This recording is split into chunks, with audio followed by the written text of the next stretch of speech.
오늘의 주요 뉴스입니다. 문재인 대통령은 내년 1월 출범하는 공수처의 초대 처장에 김진욱 헌법재판소 선임연구관을 지명했습니다.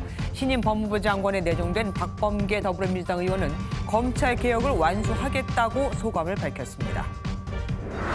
제주도 해상에서 어젯밤 전복된 명민호 선원 7명에 대한 수색 작업이 난항을 겪고 있습니다.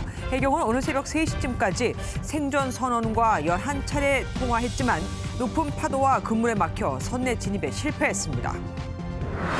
영국 보건부가 아스트라제네카 백신의 긴급 사용을 세계에서 처음으로 승인했습니다. 이르면 다음 달 4일부터 보급될 예정인데 1,000만 명분의 공급 계획을 체결한 한국에는 내년 2월쯤 들어올 것으로 예상됩니다. 호남 지역과 제주에 폭설이 내려 제주공항 항공기가 무더기 결항되면서 13,000여 명의 발이 묶였습니다. 충남 천안에선 경부선 철로 인근에서 공사하던 굴착기가 화물 열차와 부딪혀 2명이 숨졌습니다. 집합금지 명령을 어기고 심야에 파티룸에서 술판을 벌인 더불어민주당 소속 최우진 마포구 의원에 대한 비난이 커지고 있습니다. 국민의힘은 즉시 사퇴를 요구했고 정의당은 젊은 의원이 파티룸을 모를 리가 없다며 변명이 구차하다고 지적했습니다. 병원 침대나 휠체어에서 떨어지는 낙상 사고는 CCTV가 없으면 입증하기 어려워 병원이 책임을 부인하는 경우가 많습니다. 낙상 사실을 환자 가족에게 알리지 않거나 아예 남 탓을 하는 병원들을 MBN이 고발합니다.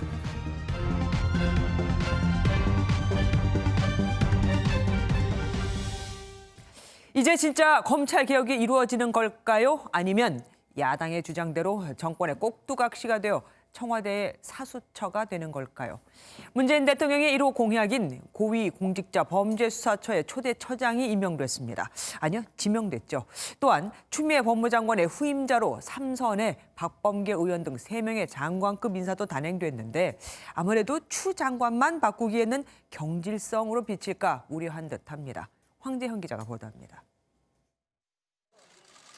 문재인 대통령이 고위공직자 범죄수사처 초대 처장에 김진욱 헌법재판소 선임연구관을 지명했습니다.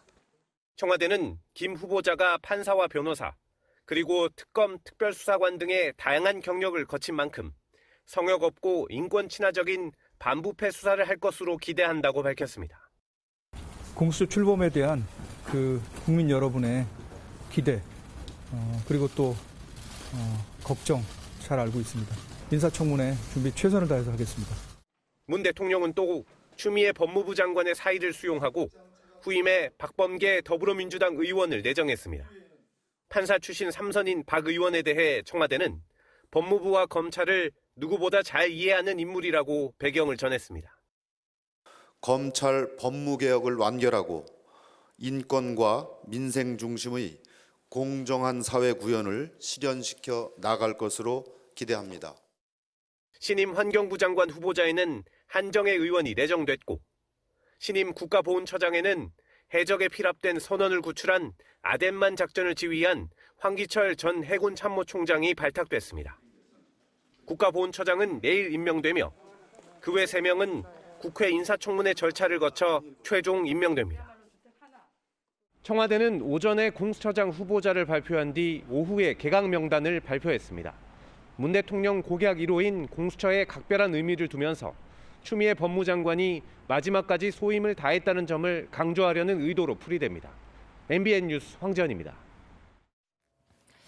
청와대 노영민 비서실장과 김상조 정책실장, 김종호 민정수석은 최근 전국 논란에 책임을 지고 사의를 표명했습니다. 부동산 문제, 백신 확보 논란, 윤석열 검찰총장 징계 혼선까지 책임질 게 많다는 것으로 보입니다. 이어서 최종락 기자가 보도합니다. 신임 법무장관 내정 1시간 만에 이번엔 청와대 핵심 참모 3명의 사의 표명이 발표됐습니다. 당초 예상된 노영민 비서실장과 김상조 정책실장에 취임한 지 4개월밖에 안 된 김종우 민정수석까지 포함됐습니다. 문재인 대통령에게 국정 운영 부담을 덜어드리고 국정 일신의 계기로 삼아주기를 바라는 의미에서 사의를 표명했습니다. 청와대는 문 대통령이 백지위에서 국정 운영을 구상할 수 있도록 물러나겠다는 뜻을 밝힌 것이라고 설명했습니다. 하지만 부동산 정책 실패와 백신 확보 논란, 윤석열 검찰총장 징계 혼선까지 국정 지지율이 30%대까지 떨어진 것에 대한 책임이라는 분석도 나옵니다. 문 대통령은 사의 수용 여부를 포함해 새 연휴 동안 2차 개각과 청와대 개편 등 국정 구상에 들어갈 것으로 보입니다. 대통령의 전국 구상 결과는 신임 비서실장의 최재성 정무석, 정책실장의 이호승 경제석을 승진 발탁해 정책 기조를 유지할지, 양정철 전 민주연구원장과 우윤근 전 러시아 대사, 유영민 전 과기부 장관 등 외부 발탁을 통해 변화를 모색할지 인선에서 드러날 전망입니다. 사실상 임기 마지막 해를 맞아 문 대통령의 과감한 국정 쇄신으로 청와대는 돌파구를 찾겠다는 분위기입니다. MBN 뉴스 최종락입니다. 이번 개각에서 가장 눈길을 끄는 건 박범계 법무장관 후보자입니다. 한때는 윤석열 총장을 성렬이 형이라고 부르며 의로운 검사라고 했다가 7년 만에 윤석열의 정의는 선택적 정의라고까지 했던 인물이죠. 민주당은 공수처장이 지명된 만큼 다음은 제2의 검찰개혁, 그러니까 검찰의 수사권을 뺏겠다고 하고 있는데 그 과제를 완수할 수 있을까요? 백길종 기자가 보도합니다. 박범계 법무장관 후보자는 국회에서 기자들을 만나 무거운 책임감과 함께 검찰개혁을 완수하겠다고 말했습니다. 박 후보자는 당장 추장관의 수사 지휘권 행사, 검찰총장 징계로 깊어진 갈등을 해소하고 검찰개혁을 준비해야 하는 숙제를 안았습니다. 문재인 대통령께서 법무부와 검찰은 안정적인 협조관계가 되어야 하고 그것을 통해서 검찰개혁을 이루라고 말씀하셨습니다. 박 후보자는 윤 총장과의 관계 설정에 대해 말을 아꼈습니다. 어떤 관계를 맺어 나가실 것으로 예상하면 될지 추후에 말씀드리도록 하겠습니다. 사법연수원 동기로 과거 형이라 부를 정도였지만 최근 관계가 악화됐기 때문입니다. 윤석열 정의는 선택적 정의라고 생각합니다. 안타깝게도 윤석열이 갖고 있는 정의감, 의심을 낳게 되었습니다. 그것도 선택적 의심 아니십니까? 과거에는 안 그러셨지 않습니까? 공수처 출범과 검찰의 수사 기소권 분리 등 새로운 숙제를 추진해야 하는 박 후보자의 구상은 내년 초로 예상되는 검찰 인사에서 드러날 것으로 보입니다.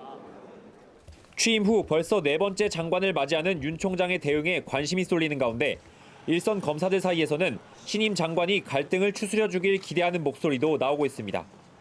MBN 뉴스 백길종입니다. 말도 많고 탈도 많았던 고위공직자 범죄수사처 공수처장의 판사 출신인 김진욱 헌법재판소 선임연구관이 지명됐죠. 그런데도 검찰개혁 시즌2가 있다고 합니다. 더 뭘 하겠다는 건지, 그 의미는 뭔지 정치부 안보람 기자와 한 걸음 더 들어가 보도록 하겠습니다. 어서 오십시오. 장관급 인사에다가 청와대 고위 참모들에 있다는 사의 표명, 여기 영수회담까지 조금 전에 얘기가 나왔습니다. 상황이 굉장히 급박하게 돌아가고 있어요. 네, 청와대 참모진의 사의, 이낙연 더불어민주당 대표의 영수회담 제안에는 공통점이 있습니다. 문 대통령의 동의가 없으면 나올 수 없는 이야기라는 건데요. 네. 이미 예정된 개각은 물론이고 청와대 참모진 개편에 야당 대표와 만나는 등 문 대통령이 사실상 임기 마지막 판짜기에 나섰다고 해석할 수 있습니다. 그러면 전국 전환에 나섰다라고도 우리가 해석을 해볼 수 있는데 그만큼 위기감은 또 느꼈다라고도 해석할 수 있을까요? 네, 일단 지지율을 봐야 할 것 같습니다. 문 대통령은 사상 초유의 검찰총장 징계가 법원에서 무산됐고 코로나19가 확산하는 국면에서 백신 늑장 공급이라는 논란이 더해지면서 지지율 하락세를 보이고 있습니다. 일각에서는 레임덕이 온 게 아니냐 이런 얘기가 나올 정도인데요. 특히 임명된 지 4개월밖에 안 된 김종호 수석이 사의를 표명한 것도 주목할 필요가 있어 보입니다. 청와대 고위 관계자는 최근 검찰개혁 과정에서 있었던 일련의 혼란에 대해 주무수석으로서 책임을 지겠다는 뜻이 담겨 있는 것으로 알고 있다고 언급했습니다. 사상 초유의 검찰총장 징계에 대해 법원의 판결을 오판했다는 얘기가 정치권 안팎에서 나오고 있습니다. 그렇다면 문 대통령의 다음 행보는 뭐가 될까요? 일단 청와대 참모진 개편이 우선할 것으로 보입니다. 사의를 표명한 비서실장과 민정수석 등 참모진 개편을 하고 다음 달 10일 전후로 2차 개각에 나설 가능성이 큰데요. 또 오늘 이낙연 민주당 대표가 제안한 야당과의 영수회담도 하나의 카드가 될 수 있을 것 같습니다. 김종인 국민의힘 비상대책위원장과의 1대1 회동으로 추미애 윤석열 사태로 꼬인 전국을 풀려고 할 것으로 보이는데요. 네.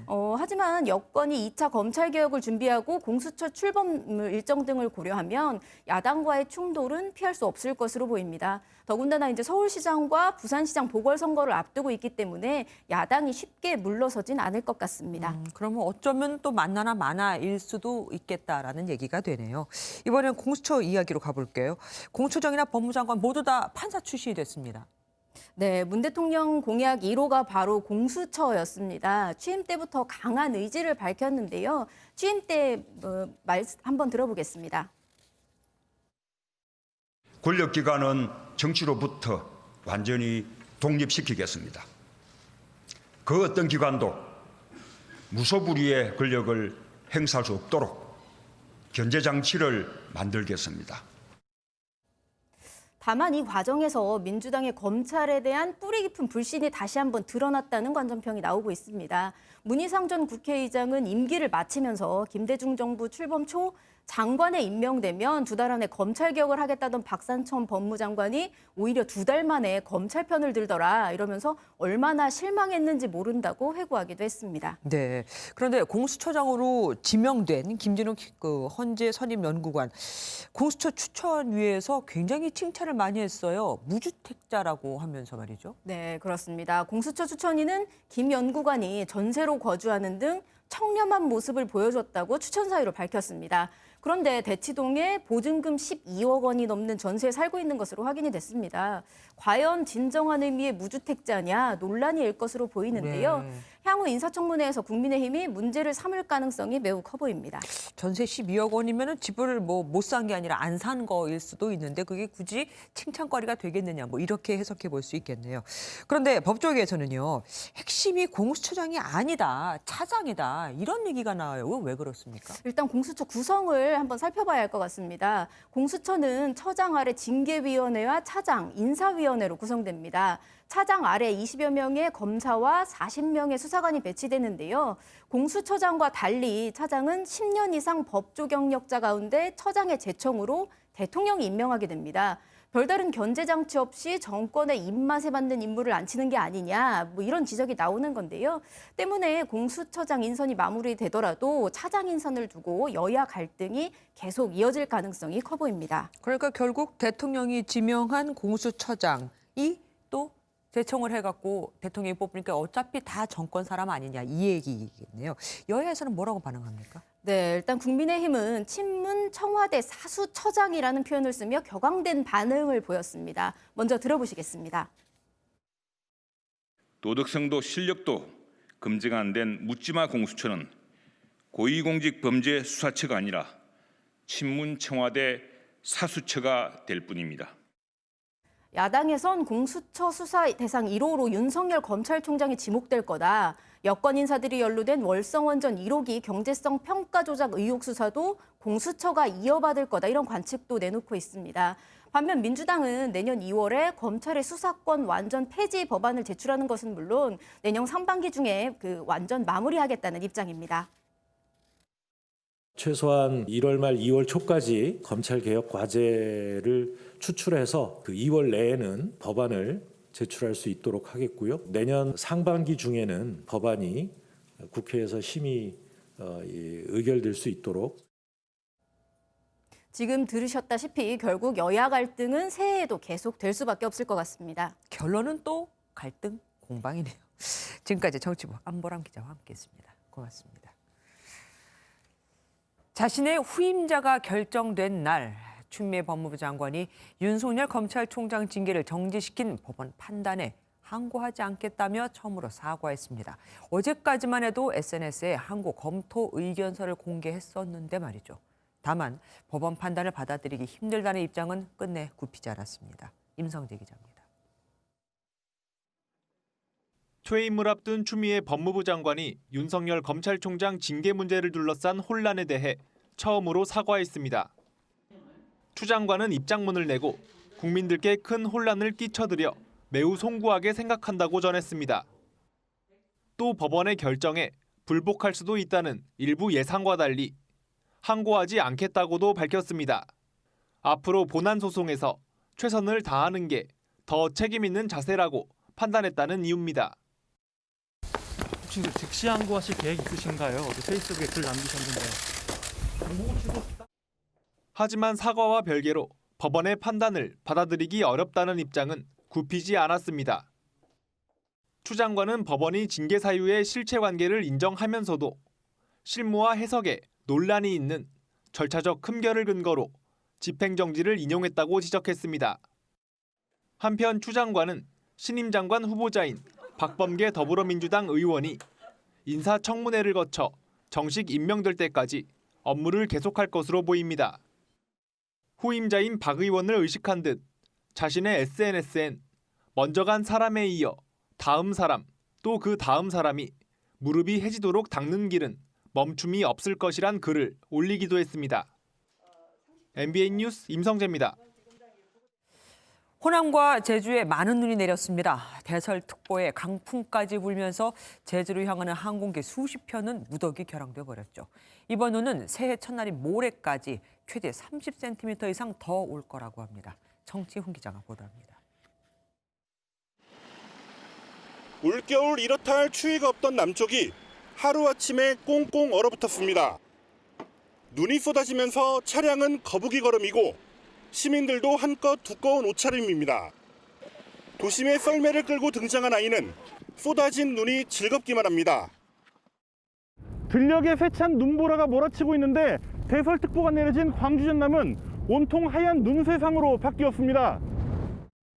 제설 작업이 이뤄지는 도심과 달리 농촌 마을은 꼼짝할 수 없습니다. 눈이 많이 올 때는 아무 데도 못 가고 지금 코로나 때문에 해관 노인당도 못 가고 지금 집에만 가만히 계시니까 좀 답답하죠. 어르신.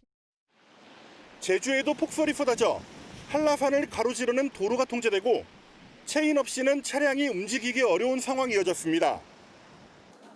강풍마저 불면서 제주공항에 윈드시어가 내려져 항공기 92편의 발이 묶여 13,000여 명이 불편을 겪었습니다. 코로나로 아이가 초등학교 아이가 집에 있어요. 아이가 기다릴 텐데 지금 걱정이에요. 오늘 전북 장읍과 부안에 26.2cm, 제주 어리목에 21.7cm, 광주 14.6cm 등 적설량을 기록했습니다. 이번 눈은 새해 첫날인 모레까지 이어질 것으로 전망됩니다. 호남과 제주 지역에 내려진 대설특보는 계속 발효 중으로 많게는 30cm 이상 눈이 내리는 곳도 있겠습니다. MBN 뉴스 정춘입니다. 어제 제주도 인근 해상에서 저인망 어선이 전복됐습니다. 뒤집힌 선박 안에 선원들이 생존해 있었는데 거센 파도와 뒤얽힌 어구 등으로 구조에 어려움을 겪는 사이 어선은 방파제와 충돌해버렸고 모두 실종이 돼버렸습니다. 구조분무에 나가 있는 기자 연결해 보겠습니다. 전화 연결돼 있습니다. 강세영 기자. 네, 구조본부입니다. 네, 지금도 수색 작업이 진행되고 있는 겁니까? 네, 해가 진 지금도 현장에서 수색을 진행하고 있고 본부도 바쁘게 움직이는 분위기입니다. 사고가 나고 24시간이 지났지만 안타깝게 실종자 7명은 발견되지 않았습니다. 지금도 몸을 가누기 어려울 정도로 눈과 바람이 거세 수색이 어려운 상황입니다. 사고는 어제 7시 반쯤 제주항 북서쪽 2.6km 해상에서 발생했습니다. 사고 선박은 3위 명민호로 한국인 선원 4명과 인도네시아 선원 3명이 탑승해 있었습니다. 저인망으로 여러 어종을 잡는 어선이었는데 성상항에서 물고기를 싣고 한림항으로 가던 중 높은 파도에 전복된 것으로 추정됩니다. 해경은 8차례나 선박에 진입을 시도했지만 5m에 달하는 파도와 강풍에 실패했습니다. 그 사이 선박은 표류하다 제주항 방파제에 부딪히며 좌초돼 선원 7명 모두 실종됐습니다.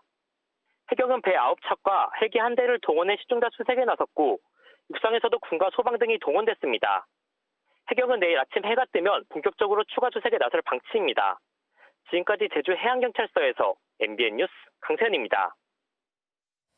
더 안타까운 건 전복된 어선에서 해경이 선원들의 생존 신호를 확인했다는 겁니다. 오늘 새벽까지도 선원과 11차례나 통화를 했거든요. 하지만 사고 발생 약 8시간 후, 그러니까 오늘 새벽 3시 이후에는 통화를 할 수가 없었습니다. 이어서 안진우 기자가 보도합니다. 해경이 사고 현장에 도착한 건 어젯밤 9시 10분쯤입니다. 함정 5척과 헬기까지 투입한 끝에 사고 발생 1시간 20여 분 만에 칠흑 같은 어둠 속에서 전복된 어선을 발견합니다. 사고 어선에 올라탄 구조대원이 선체를 두드리는 타격 신호를 보내자 선내에서 반응이 왔습니다. 어선이 뒤집혔지만 배 안에서 숨 쉴 수 있는 공기주머니, 에어포켓이 생겨 선원들이 이곳에서 버티며 생존 신호를 보낸 겁니다. 긴박한 순간 해경은 선원과의 통화에 성공했고 선원 5명이 생존해 있다는 사실을 확인했습니다. 생존 선원이 선미 쪽 선실에 있다는 걸 확인한 해경은 선내 진입을 시도하면서 오늘 새벽 3시 13분까지 11차례나 통화했습니다. 하지만 악천후에다 그물등이 얽혀있는 어구가 앞을 가로막으면서 결국 선내 진입에 실패했습니다. 선내에 있는 선원을 구조하기 위해 21시 52분경부터 총 8회에 걸쳐 선내 진입을 시도하였으나 4 내지 5m의 높은 파도와 해군 SSU 대원들도 진입이 불가하였으며 해경과 전복된 어선의 선원과의 통화는 사고 발생 약 8시간 후인 오늘 새벽 3시 13분을 끝으로 끊기고 말았습니다. MBN 뉴스 안진우입니다. 영국발 변이 바이러스 감염자가 5명으로 늘었습니다. 그런데 추가 감염자의 가족으로 병원과 미용실, 마트를 이용하는 확진자도 있었습니다. 경기도 일산에 취재기자 나가 있습니다. 이혁준 기자. 네, 일산병원 앞에 나와 있습니다. 일산에서 영국발 변이 바이러스 감염 우려가 아주 커졌습니다. 네, 영국에서 지난 13일 입국한 80대 남성은 26일 이곳 일산병원에서 사망했고 사후 코로나19 확진 판정을 받았습니다. 방역당국은 오늘 이 80대 남성의 코로나19 바이러스가 영국발 변이 바이러스라고 확인했습니다. 이 80대 남성의 가족 3명도 양성 판정을 받았는데 이 중 1명이 지난달 8일 먼저 입국해 격리 해제된 뒤 외부 활동을 했습니다. 확진 나흘 전인 23일엔 일산 동구 소재 병원과 미용실을 방문했고 24일엔 자택 인근 마트에서 30분가량 장을 봤습니다. 방역당국은 가족 3명의 영국발 변이 바이러스 감염 여부는 다음 주에 나온다고 설명했습니다. 고양시는 현재 외출한 1명과 밀접 접촉한 사람을 포함해 14명을 격리하거나 감시 중입니다. 일산 주민들은 불안에 떨고 있습니다. 일산병원에서 좀 가까이 있어서 그런지 벌써 그런 여파가 있어서 한 사람도 다니는 사람이 없네요. 좀 아무래도 불안하죠. 아무래도 코로나 그것도 그런데 그 변이 바이러스 때문에 조금 더 불편하고 걱정스러워요. 감염병 전문가들은 영국발 변이 바이러스의 전파력이 기존보다 1.7배 높아 지역으로 유출되면 유행 규모가 커질 것으로 보고 있습니다. 방역 당국도 변이 바이러스가 유출될 경우 현재의 거리 두기로는 효과를 낼 수 없다고 판단하고 있습니다. 현재까지 영국발 변이 바이러스 감염자는 모두 5명입니다. 지난 22일 영국에서 입국한 일가족 3명에 이어 오늘 20대 여성과 사망 뒤 확진된 80대 남성이 추가됐습니다. 모두 격리 중 확진돼 방역당국은 이들 5명을 통한 지역사회 전파 가능성은 낮은 걸로 보고 있습니다. 지금까지 일산 동구에서 MBN 뉴스 이혁준입니다. 우리나라는 아스트라제네카와 1,000만 명분의 백신 계약을 맺었죠. 그런데 영국이 세계 최초로 아스트라제네카 백신을 승인하면서 우리나라 백신 접종에도 파란불이 켜졌습니다. 물론 영국은 지금 발등에 불이 떨어진 상태지만요. 정설민 기자가 보도합니다. 영국 정부가 아스트라제네카 백신의 긴급 사용을 승인했습니다. 자국이 개발한 백신을 세계에서 가장 먼저 승인한 겁니다. This Oxford AstraZeneca vaccine is really good news. We have 100 million doses on order. 영국은 지난 8일 화이자 백신 접종을 시작한 데 이어 다음 달 4일부터는 아스트라제네카 백신 접종에 들어갈 것으로 보입니다. 영하 70도에서 보관해야 하는 화이자 백신과 달리 아스트라제네카 백신은 일반 냉장고에도 보관이 가능해 접종률이 크게 높아질 전망입니다.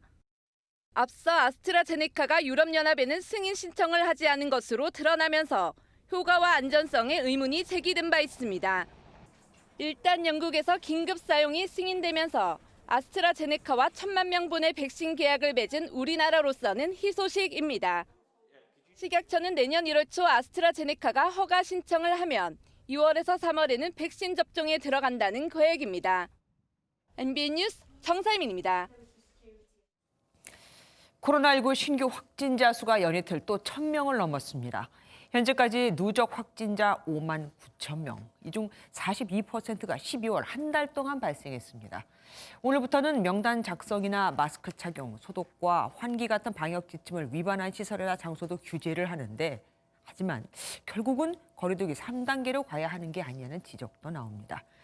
정부의 연말 연시 특별 방역 대책과 수도권 2.5단계, 비수도권 2단계인 사회적 거리두기는 다음 달 3일로 종료됩니다. 거리두기 조치를 연장할지 아니면 강화할지 방역 당국도 고민 중인데요. 확산세가 잡히지 않으면 이번 주말 거리두기 단계를 상향할 수도 있습니다. 한편 전국 요양병원에서 사망자가 속출하고 있는데 특히 코호트 격리 조치가 오히려 독이 된 게 아니냐는 지적이 나오고 있습니다. 그곳에서 많이들 사망자가 나오고 있거든요. 죽어야 거기서 나올 수 있다는 자주 섞인 말까지 나오고 있습니다. 이어서 홍지호 기자가 보도합니다. 서울 구로구의 한 요양병원입니다. 이 병원에선 환자와 의료진을 포함한 190명이 코로나19 확진 판정을 받았고 10명 넘게 사망했습니다. 상황이 심각해지자 보건당국은 의료시설을 통째로 봉쇄하는 코호트 격리를 실시했습니다. 이번 조치로 사실상 건물 전체를 폐쇄하면서 환자를 이송해야 할 때만 출입할 수 있습니다. 열흘 가까이 이어지는 격리 생활에 의료진들도 지쳐가고 있습니다. 계속 일하시기. 코호트 격리에 들어간 경기도 부천의 또 다른 요양병원에서도 확진자와 사망자가 속출하고 있습니다. 167명이 확진 판정을 받았는데 사망자는 무려 39명에 달합니다. 의료진이 부족한 가운데 확진자와 비확진자가 좁은 공간에서 함께 생활하는 환경이 요양병원 상황을 악화시켰다는 분석이 나옵니다. N차 감염을 통해서 비감염자나 의료진도 감염이 되고 바로 치료를 받아야 되는 분들이 치료를 받지 못하기 때문에 계속 사망자가 축적이 늘고 있는 거죠. 코로나 사태 이후 요양병원에서 발생한 사망자 수는 53명에 이릅니다. 코호트 격리라는 대응 방식을 원점에서 재검토해봐야 한다는 목소리가 나오는 이유입니다. MBN 뉴스 홍지호입니다. 확진자가 나오고 나서 전수조사까지 3주가 걸린 서울 동부구치소. 이 마스크까지 돌려가면서 썼다는 말이 나오고 있죠. 확진자 수가 계속 늘어서 800명이 육박했습니다. 집단시설의 방역 체계가 허점이 드러났다는 비판이 나오는데 책임을 져야 할 법무부와 서울시는 서로에게 책임을 떠넘기고 있습니다. 조병진 기자입니다. 동부구치소발 집단 감염이 계속 늘어나면서 누적 확진자는 800명대에 육박한 상황. 법무부는 수용자 771명, 구치소 직원 21명 등 코로나 확진자가 792명이라고 밝혔습니다. 교정당국과 방역당국은 수용자들을 다른 구치소나 교도소로 긴급히 이송한 데 이어 밀접 접촉자들에게는 1인 1실을 배정하기로 했습니다. 또 가석방을 확대해 시설 밀집도를 낮추기로 했습니다. 하지만 소 잃고 외양 광고치기란 비판이 나옵니다. 초기 대응 미흡으로 도마에 오른 법무부와 서울시는 책임을 서로 미루며 공방을 이어갔습니다. 법무부가 먼저 지난 14일 첫 수용자 확진이 나왔을 때 서울시와 송파구가 전수조사 필요성이 없다는 의견을 개진했다고 밝히자 서울시는 즉각 법무부 태도에 유감을 표명한다면서 서울시와 송파구, 동부구치소 질병대응센터 4개 기관이 협의한 것이라고 반박했습니다. 그러면서 사흘마다 전수조사를 벌이고 있다고 강조했습니다. 전수검사를 18일 날 하고 23일, 27일 진행했습니다. 확진자가 지속적으로 발생하고 있기 때문에 앞으로는 3일 간격으로 추적 조사를 할 계획이고 코로나 잠복기와 구치소의 밀폐된 구조 등을 고려하면 동부구치소발 확진자는 늘어날 가능성이 커 서울시는 확진자와 접촉자, 일반 수용자를 다른 층으로 분리 운영하는 등 확산고리 차단에 주력하고 있습니다. MBN 뉴스 조경진입니다.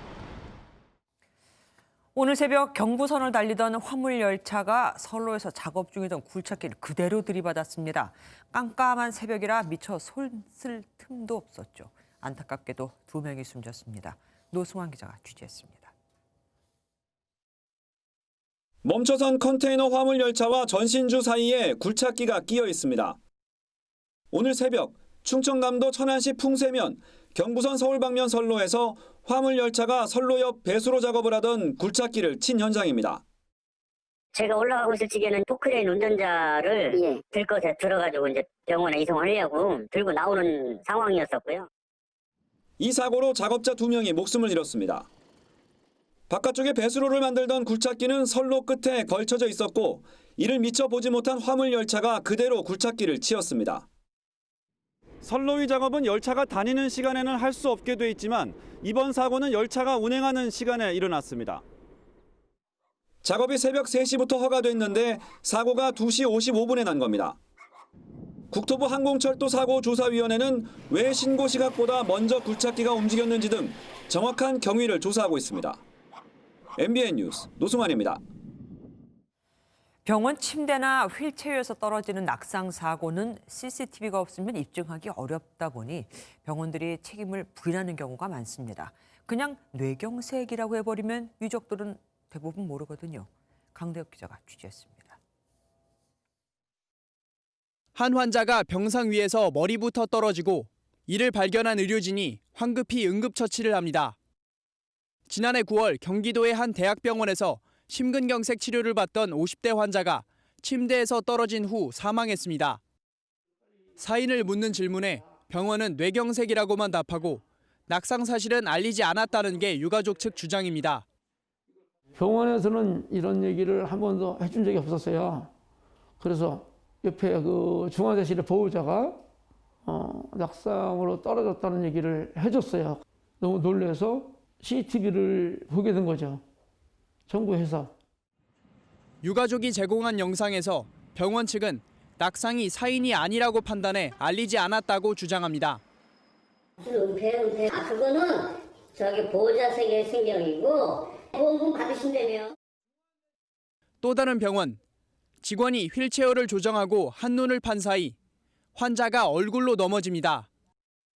이 80대 환자는 2달 전 서울의 한 재활병원에서 치아가 부러지고 눈가가 찢어지는 낙상 사고를 당했습니다.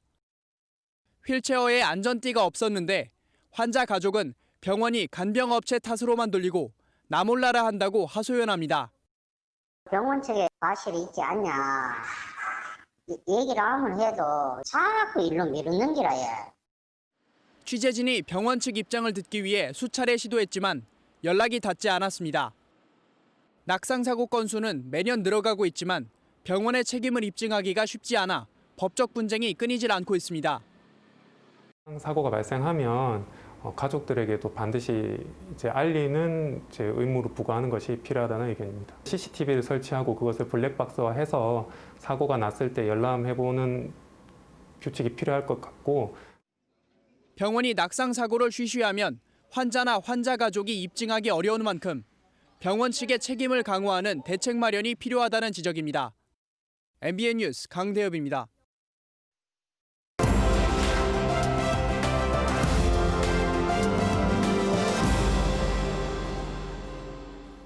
키워드로 살펴보는 오늘의 화제 빅뉴스 시간입니다. 정치부 선한빛 기자와 오늘 함께하겠습니다. 어서 오십시오. 첫 번째 키워드 볼게요. 구의원 파티룸. 현직 구의원이 파티룸에 갔다가 걸린 그 사건 말이죠. 그렇습니다. 현직 구의원이 말씀하신 대로 파티룸에 갔다가 적발이 돼서 파문이 커지고 있습니다. 그 주인공은 서울 마포구 의회 소속인 최우진 의원인데요. 지난달 28일에 서울 홍대 인근 건물에서 밤 늦게까지 시끄러운 소리가 난다는 동네 주민의 신고가 접수돼서 경찰이 출동을 했습니다. 앞서 방역당국은 5인 이상 집합 금지 명령을 내린 바 있었죠. 네. 경찰이 현장을 확인하니 밤 11시가 넘는 시각에 5명이 술자리를 갖고 있었고 그중 1명이 최 의원이었던 게 드러난 겁니다. 아니 한밤중에 얼마나 시끄러웠으면 신고까지 들어갔을까요? 최 의원 거기에 왜 갔다고 합니까? 일단 파티룸은 밖에서 볼 때는 이게 술집인지 아니면 식당인지 일반 사무실인지 알기가 쉽지가 않습니다. 그런데 최 의원은 거기가 파티룸인 줄 모르고 갔었다고 합니다. 최 의원은 간판이 없어서 파티룸인 줄 몰랐고 사무실로 알았다면서 주민에게 인사하러 가 자영업자의 어려움을 들어주다가 미처 빠져나오지 못했다라는 입장입니다. 하지만 구 의원인데 설마 5명이 모이면 안 된다는 걸 모르고 있진 않았을 거 아니에요? 글쎄요, 그거는 직접 물어보지를 못해서 어떤 생각이었는지는 정확히 알 수는 없습니다만 바로 그러한 지점 때문에 비판을 아주 세게 받고 있습니다. 국민의힘에서는 구의원이 심야 파티룸 술 파티라니 도저히 믿기지 않는다라면서 즉시 사퇴하라라고 말을 했습니다. 정의당은 변명이 더 구차하다고 비판을 했는데요. 오현주 정의당 마포구 지역 위원장은 나이가 젊은 최 의원이 파티룸이 뭔지 모를 리 없다라고 지적을 했습니다. 33살이죠. 그렇습니다. 최 의원은 서울 마포구 의 지역구를 두고 있는 민주당 정청래 의원의 5급 비서관 출신입니다. 예, 두 번째 키워드 보겠습니다. 코파라치, 이것도 코로나하고 관련된 거 아닙니까? 맞습니다. 이건 역시 5인 이상 집합 금지 명령과 관련한 내용입니다. 코파라치는 코로나와 파파라치의 합성어인데요. 방역 지침을 어기는 현장을 확인하고 이를 신고하는 걸 말합니다. 예를 들면 식당에서 밥을 먹고 있는데 옆 테이블에 6명이 함께 와서 식사를 한다. 그리고 이런 걸 몰래 사진을 찍어서 제보를 하는 거죠. 최근 이런 코파라치는 크게 늘었습니다. 이달 안전신문고 앱에 접수된 코로나 위반 신고는 지난달에 비해서 2배가 넘는 2만 5천 건이 들어왔다고 합니다. 제보하면 뭐 보상이 주어지나 보죠? 그렇습니다. 일단 정부가 코파라치를 적극적으로 장려를 하고 있는데요. 행정안전부는 코로나 우수 신고자 100명을 뽑아서 10만 원짜리 온누리 상품권을 주겠다고 했습니다. 포상을 받은 사례를 구체적으로 살펴보면요. 버스 정거장에 거리를 유지하지 않고 다닥다닥 붙어서 줄을 선 장면을 목격을 하고 신고한 경우도 포상을 받았고 네. 여러 명이 마스크를 쓰지 않고 모이는 모습을 신고한 경우도 상을 받았습니다. 저희가 코로나 위반 신고를 받은 경찰에 직접 들은 내용인데요. 최근 음식을 배달하는 라이더들 많지 않습니까? 예. 그 라이더들이 고발하는 경우가 그렇게 네. 많다고 합니다. 이 음식을 배달할 때 집이나 사무실 안에 5명 이상 모여 있는 게 보이면 신고를 했다는 건데요. 당분간은 벽에도 눈이 달려 있다 이렇게 생각을 하시고 방역 수칙을 좀 잘 지키시는 게 필요할 것 같습니다. 아무래도 라이더들은 그 전화번호도 알고 또 주소도 알고 있으니까 신고하기도 쉽겠네요. 그렇습니다. 어쨌든 북한의 5호 담당제도 아니고 참 서글프기도 합니다. 가족끼리 저희 집 같은 경우는 5인 가족이거든요. 예. 집안에서 음식 배달시켜 먹으면 그건 어떻게 됩니까? 꼭 5인 가족이 모여서 식사를 한다고 뭐 위반에 해당한다. 이렇게 되지는 않습니다. 거주지가 같은 함께 사는 가족이라면 몇 명이든 함께 집 안에서 식사를 할 수 있습니다. 하지만 거주지가 다른 가족이라면요. 5인 이상 모임이 안 되는 게 현재의 방역 수칙입니다. 다만 여기에서도 예외를 인정해 주는 경우가 있습니다. 자치단체마다 조금씩 다르긴 한데요. 서울시의 경우는 직계가족, 그러니까 조부모나 손자, 손녀 등과 만나는 건 예외로 인정합니다. 예를 들어서 손주를 돌보기 위해서 할머니, 할아버지가 집에 와서 한 집에 5명이 넘게 모였다. 이런 경우는 제재 대상이 아닌 것이죠. 예, 알겠습니다. 다음 키워드 보겠습니다. 어떤 겁니까? 카투사 백신입니다. 이 내용은 결국 카투사 소속 한국 군인들도 코로나19 백신을 맞을 수 있게 됐다라는 내용인데요. 주한미군은 백신 접종을 시작했는데 한국군은 제외라고 해서 논란이 됐었죠. 네. 오늘 국방부가 이 입장을 바꿔서 다시 발표를 했습니다. 국방부는 미군 내 한국인 접종에 대해서 주한미군 자체 계획에 따라서 접종이 이루어질 것으로 판단된다라고 밝혔습니다. 어제만 해도 상황은 좀 달랐습니다. 국방부가 어제는 백신의 안전성 등 검토할 내용이 있어서 접종을 보류했다라고 했었는데요. 그러자 바로 비판 여론이 일었습니다. 이해훈 전 국민의힘 의원은 주한미군 내 한국인 의료진 접종에 대해서 아무 준비를 안 한 것인가라고 비판을 했고요. 또 자신을 카투사 복무 중이라고 밝힌 한 군인은 청와대 국민청원 게시판에 카투사도 백신을 맞게 해달라고 글을 올리기도 했습니다.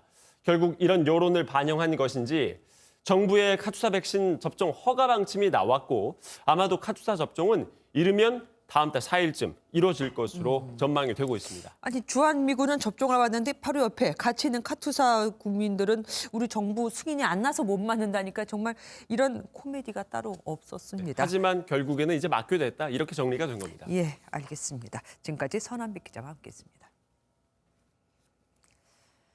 음란물에 다른 사람의 얼굴을 합성하는 이른바 딥페이크 또한 엄연한 범죄입니다. 그런데 이 딥페이크물을 구입하거나 소지하는 건 처벌을 받지 않는다는 얘기가 나오고 있습니다. N번방 사건 이후 불법 촬영물은 소지도 못하게 법이 바뀌었는데도 말이죠. 김보미 기자가 사실 확인해서 알아봤습니다. 불법 촬영물을 소지만 해도 처벌할 수 있도록 한 일명 N번방 반지법이 지난 11월부터 시행됐습니다. 이에 따라 다운만 받아도 3년 이하의 징역 또는 3천만 원 이하의 벌금에 처해집니다. 그런데 음란물에 다른 사람의 얼굴을 합성하는 이른바 딥페이크 영상물의 경우엔 소지해도 처벌을 받지 않는다는 이야기들이 나오고 있습니다. 실제로 딥페이크물을 소지할 경우 처벌이 불가능한지 확인해봤습니다.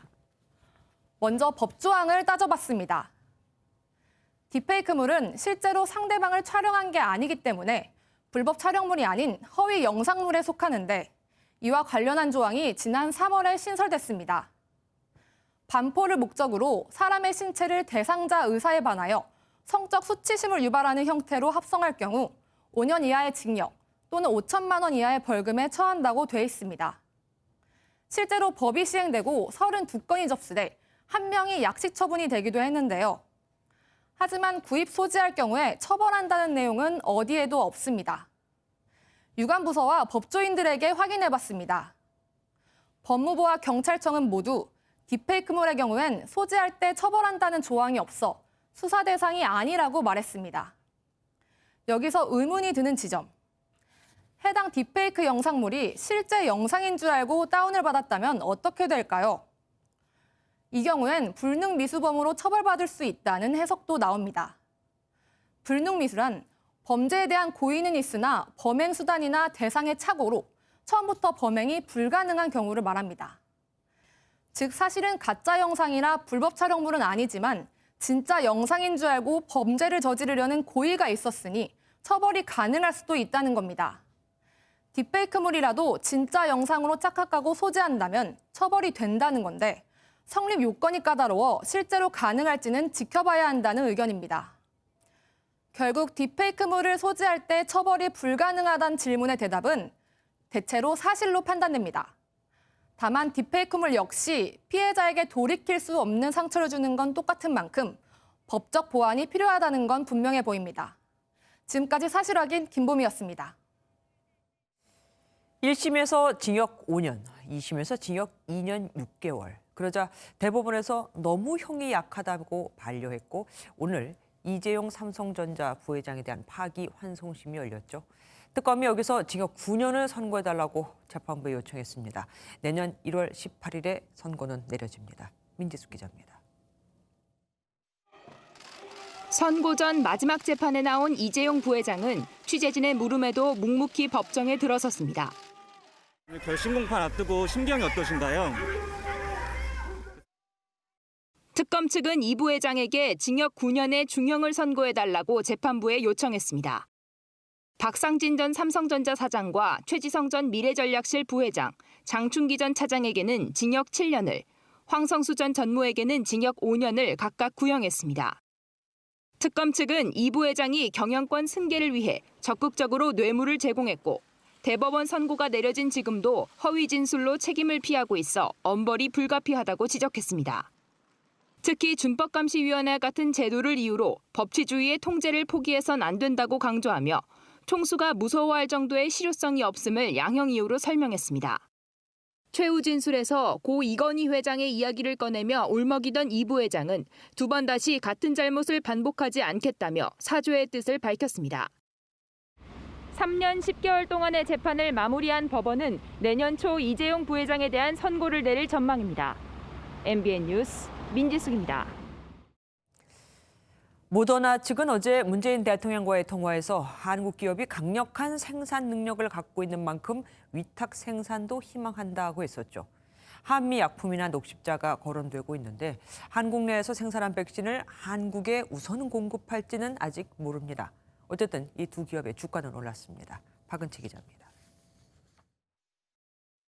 모더나가 한국 기업의 위탁 생산을 언급하면서 관련 기업의 주가가 들썩였습니다. 모더나 백신은 mRNA 형태라 생산 능력을 갖춘 곳이 매우 제한적입니다. 국내 한 제약사의 백신 공장입니다. 이곳에서는 2만 리터 규모의 미생물 배양이 가능한데요. 모더나 백신 위탁 생산을 위해선 미생물 배양이 필요합니다. 한미약품은 연간 10억 회분의 생산이 가능하고 녹십자는 5억 회분의 생산을 앞두고 있습니다.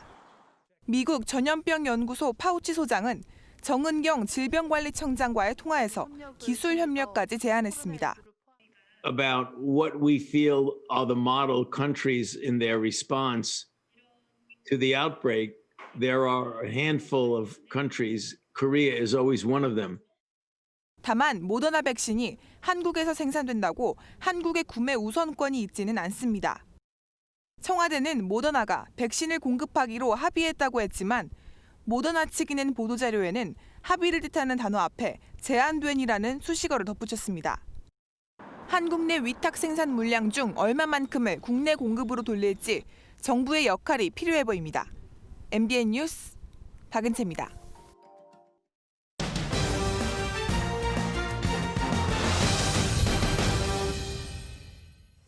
2020년은 코로나로 시작해 코로나로 끝났다고 해도 과언이 아닐 겁니다. 시민들의 일상까지 코로나로 인해 모든 것이 바뀐 한 해였죠. 언제쯤 우리는 마스크를 벗고 식당을 자유롭게 다니고 학교에 마음 놓고 또 갈 수 있을까요? MBN 신년 대예측 강재묵 기자가 전문가들의 전망을 들어봤습니다.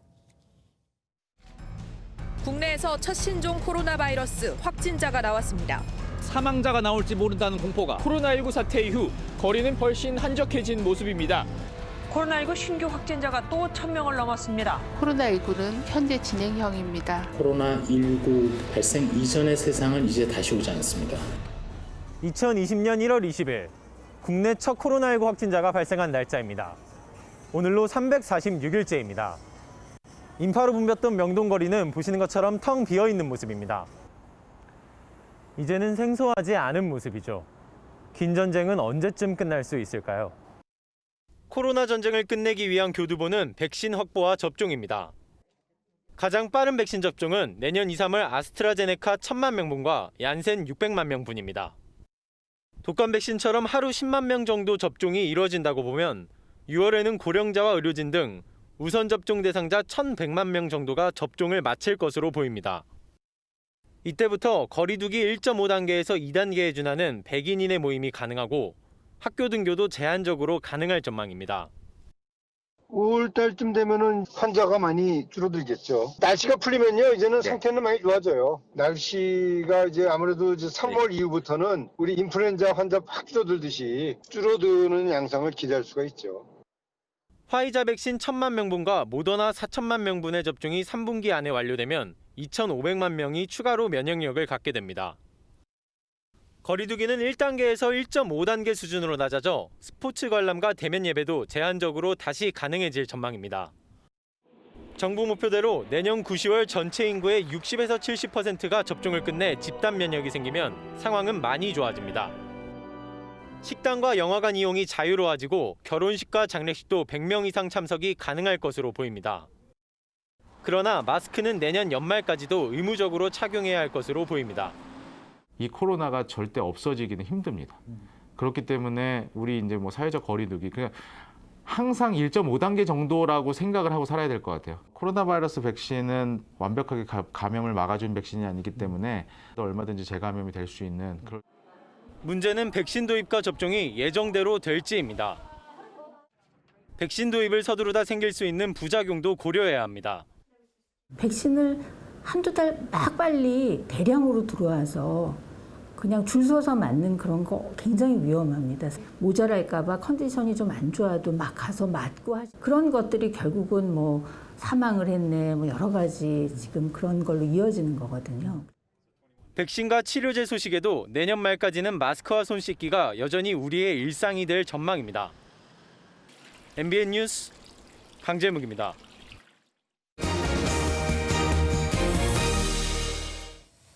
매년 여러 가지 이슈들이 생겨나지만 올해는 정말 더 대단한 1년이었습니다. 올 한 해를 돌아보는 2020년 10대 이슈를 선정해봤습니다. 정태웅 기자가 각 이슈들을 한 글자로 정리했습니다.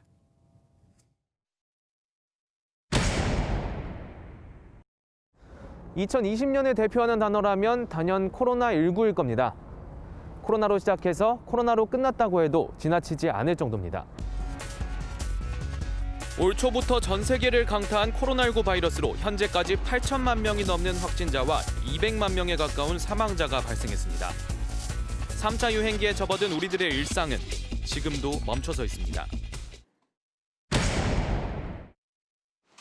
사상 초유의 검찰총장 징계 사건. 장관님 한 말씀 부탁드립니다. 추미애 법무부 장관과 윤석열 검찰총장 간의 갈등은 극에 달했습니다. 역대급 선거로 꼽혔던 미국 대선에선 민주당 조 바이든 후보가 공화당인 도널드 트럼프 대통령을 제치며 당선됐지만 불복 사태를 맞고 있습니다. 텔레그램 단체방을 통해 미성년자 등을 성착취하고 이를 유포한 N번방 사건은 우리 사회에 큰 충격을 안겼습니다. 지난 3월 붙잡힌 조조빈은 1심에서 징역 40년을 선고받았고 검거된 공범들도 재판이 진행 중입니다. 주요 인사들의 성추문도 이어졌습니다. 지난 7월 북악산에서 숨진 채 발견된 박원순 전 서울시장이 비서 성추행 의혹에 휩싸였고 경찰은 수사 개시 175일 만에 공소권 없음으로 사건을 마무리했습니다. 우거돈 전 부산시장도 지난 4월 업무 시간 중 부하 직원을 추행했다며 자진 사퇴했습니다. 지금 보시는 이곳 잠수교는 올여름 한동안 모습을 볼 수 없었습니다. 역대급으로 이어진 장마로 일대가 물에 잠기면서 열흘 넘게 출입이 통제됐던 건데 당시 저도 이곳 앞에서 중계를 몇 차례나 준비했던 기억이 떠오릅니다. 무려 54일이라는 최장 기록을 세운 이번 장마로 사망 실종자 50명, 이재민 8천여 명, 1조 원이 넘는 경제적 피해가 발생했습니다. 장기 투병 중이던 이건희 삼성 회장이 지난 10월 세상을 떠났고 한국 재계의 거목을 추모하는 각계 인사들의 행렬이 줄을 이었습니다. 안타까운 소식들만 있었던 건 아닙니다.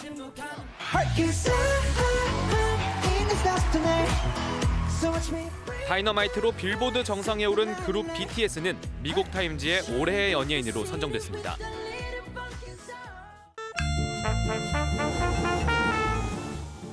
지난해 황금 종려상을 받은 봉준호 감독의 영화 기생충은 봉준호 아카데미 시상식까지 휩쓰며 한국 영화사의 한 획을 그었습니다.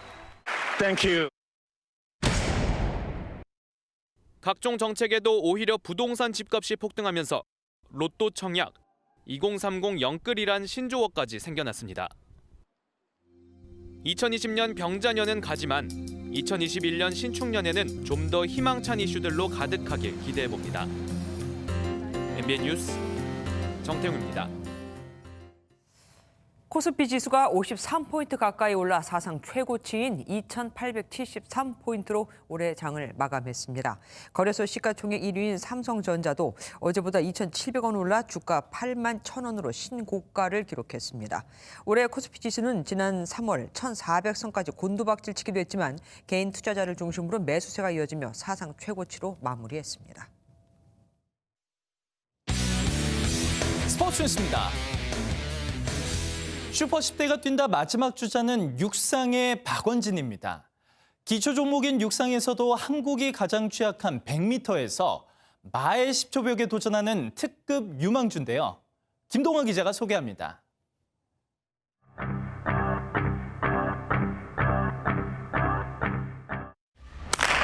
설악산이 내려다보는 트랙을 소년이 홀로 달립니다. 한국 고등학생 중 가장 빠른 설악고 2학년 박원진. 올해 전국대회에서 100m 10초 64를 기록해 동갑내기 비회사를 0.05초 앞질렀습니다. 아직 한국 기록에는 0.5초 이상 뒤지지만 엄청난 성장 속도로 기대를 한 몸에 받습니다. 박원진 금메달을 목에 걸었습니다. 빨라짐이 스스로한테 느껴지거든요. 그 0.01초 시간이라도 그 빨라짐을 위해서 진짜 지루하고 힘들지만 견뎌내고 노력하는 것 같습니다. 기록 단축에는 뷰에사라는 쟁쟁한 라이벌의 존재가 큰 힘이 되고 있습니다. 한국에서 나고 자랐지만 부모가 콩고 출신인 뷰에사는 탁월한 신체 조건으로 잠재력을 주목받는 선수. 박원진은 뷰에사보다 체구는 작지만 골반과 허벅지가 발달해 중심이 잘 잡혔고 강력한 발목 힘과 유연성으로 효율적인 스프린트를 한다는 평가입니다. 박원진은 특히 무산소 지구력에서 뷰에사는 물론 국가대표 선수들보다도 월등히 앞서 50m 이후 폭발적인 가속을 할 수 있습니다.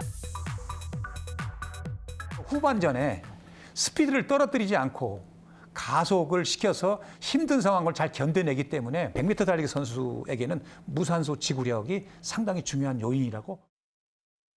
스타트 보강으로 초반 추진력을 끌어올리면 후반 가속도가 더욱 살아나 한국 최초로 9초대 진입도 가능할 것으로 기대됩니다. 단거리 에이스 김구경이 10년 넘게 10초 벽과 고독한 싸움을 벌였지만 0.07초를 남겼습니다. 박원진과 뷰에사라는 든든한 유망주의 등장에 김구경도 더는 외롭지 않습니다. 지금 세간의 주목받는 것 자체를 좀 즐기면서 자신감 있게 그렇게 하고, 어려운 게 있으면은 궁금한 거나 그런 게 있으면은 편하게 물어봐도 좋고. 네. 열심히 하고, 알았지? 네. 박원진은 한국 최고에 머물지 않겠다는 각오입니다. 우사인 볼트를 넘어 세계에서 가장 빠른 사나이가 되는 순간을 꿈꿉니다. 모든 육상인들의 꿈이죠. 세계 신기록. 저도 도전하고 싶습니다. 계속. 한국 육상 100m 9초대를 향한 도전이 시작됐습니다. 박원진이 성장하는 만큼 결승점은 가까워집니다. MBN 뉴스 김동환입니다. 호화 멤버를 앞세워 파죽지세를 달리던 여자 배구 1강 흥국생명이 최근 부진한 모습을 보이고 있습니다. 팀 내 불화설에 외국인 선수 루시아의 공백까지 더해지며 팀이 흔들리고 있다는 분석입니다. 조유로 기자입니다. 세터 이다영이 올린 공이 사인 미스로 상대 진영에 그대로 넘어갑니다. 공격은 막히고 상대팀의 스파이크는 득점으로 연결됩니다.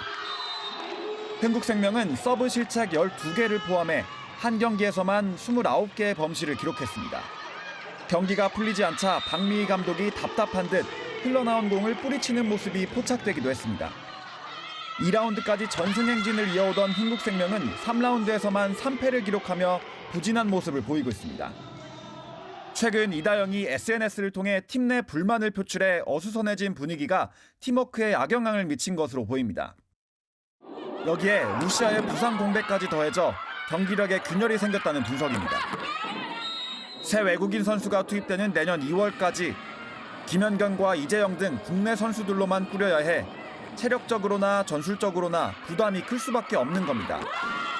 어수선한 분위기 속에 새해 첫 상대는 흥국생명의 올 시즌 첫 패를 안긴 2위 GS칼텍스. 흥국생명이 고비를 넘기고 흥벤저스의 위세를 되찾을 수 있을지 주목됩니다. MBN 뉴스 조유로입니다. 새해를 앞두고 찾아온 한파에 종일 손과 발이 꽁꽁 얼어붙는 듯했습니다. 오늘 아침 서울은 영하 12도를 밑돌면서 올겨울 들어 가장 강력한 추위가 찾아왔는데요. 내일도 아침에는 서울이 영하 12도로 오늘과 비슷한 추위가 예상되고요. 새해 첫날인 금요일까지도 한파가 이어지겠습니다. 따라서 현재 경기와 강원을 따라서는 한파 경보가 내려져 있고요. 수도권 등 그 밖의 중부지방과 경북 곳곳으로도 한파 주의보가 발효 중입니다. 더불어 해안가를 따라서는 바람이 강하게 불면서 체감 추위는 이보다 더 심하겠습니다.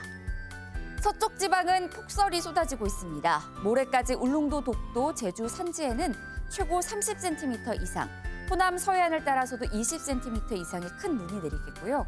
충남 서해안과 호남에는 5에서 15cm의 눈이 예상됩니다. 내일이 중부지방 추위의 최대 고비입니다. 내일 아침 춘천은 영하 16도까지 떨어지겠습니다. 남부지방도 광주 아침 최저기온 영하 7도, 대구 영하 10도를 가리키겠고요. 동해안 지역도 강릉의 경우 영하 9도까지 곤두박질 치겠습니다. 이번 추위는 쉽게 물러가지 않을 것으로 보여서 주의가 필요합니다. 날씨였습니다.